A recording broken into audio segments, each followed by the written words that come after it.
Hello friends, welcome to our channel my cooking journey. இன்னைக்கு நம்ம சேனல்ல சிம்பிளான ஒரு பொரி தாளிப்பு தாங்க செய்ய போறோம். ரொம்பவே நல்லா இருக்குங்க. இந்த பொடிய சேர்த்து நீங்க வந்து பொடி அரைச்சு சேர்த்து நீங்க பொரி தாளிச்சா ரொம்ப ரொம்ப ரொம்ப நல்லா இருக்குங்க. தவறாம ட்ரை பண்ணலாம். எங்கன்னா பிக்னிக் போகும்போது இந்த ஸ்நாக்ஸ் வந்து ரொம்பவே ஹெல்ப்ஃபுல்லா இருக்கும். எப்படி செய்றது? இதுக்கு தேவையான பொருட்கள் என்னென்னு பார்க்கலாம் வாங்க. இப்போ பொரி எடுத்திருக்கேங்க. இது வந்து மாமூலா பேல் பூரி செய்வாங்க இல்லையா? அந்த பொரிங்க.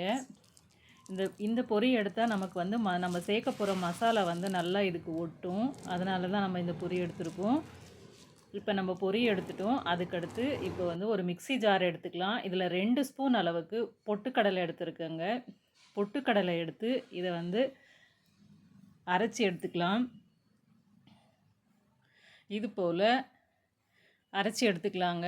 ரொம்ப பொடியாக இல்லாமல் லைட்டாக அரைச்சி எடுத்துக்கலாம். இப்போ ஸ்டவ் பற்ற வச்சு ஒரு கடாய் எடுத்துருக்கேங்க. கடாயில் 2 ஸ்பூன் அளவுக்கு எண்ணெய் சேர்த்துருக்கேங்க. ஒரு கைப்பிடி அளவுக்கு வேர்க்கடலை எடுத்துருக்கேங்க. அதையும் சேர்த்துக்கலாம். அடுத்து 1 ஸ்பூன் அளவுக்கு கடுகு சேர்த்துருக்கேன். கடுகு நல்லா வெடிக்கணும். அதுக்கடுத்து வேர்க்கடலையும் ஒரு பாதி அளவுக்கு வறுபட்டு வரணும். அதுக்கடுத்து கொஞ்சமாக நான் வந்து முந்திரி சேர்த்துருக்கேங்க.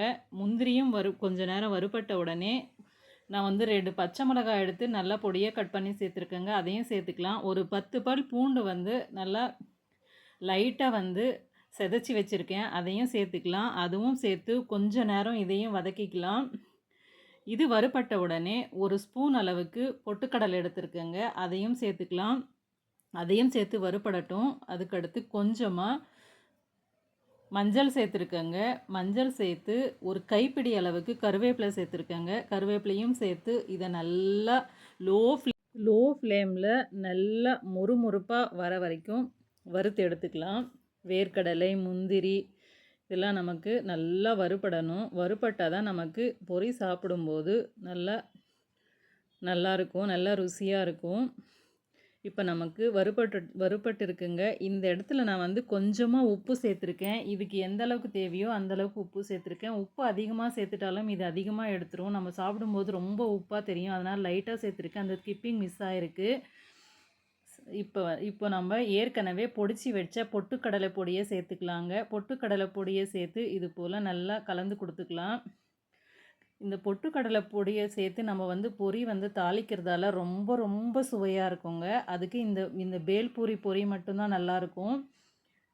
ரொம்ப நல்லாயிருக்கும். நம்ம மாமூல் பொரி எடுக்கும்போது அந்த மசாலா வந்து அந்த பொரிக்கு ஒட்டாதுங்க. இந்த பேல்பூரி பொரி வந்து கொஞ்சமாக வந்து அது கொஞ்சம் உப்புன மாதிரி இருக்கும். அதனால தான் இதுக்கு வந்து நல்லா மசாலா ஒட்டுங்க. அதனால் இது போல் ட்ரை பண்ணி பாருங்கள். இப்போ நம்ம பொரியை சேர்த்துட்டோம். பொரியை சேர்த்து நல்லா வறுத்து எடுத்துக்கலாம்.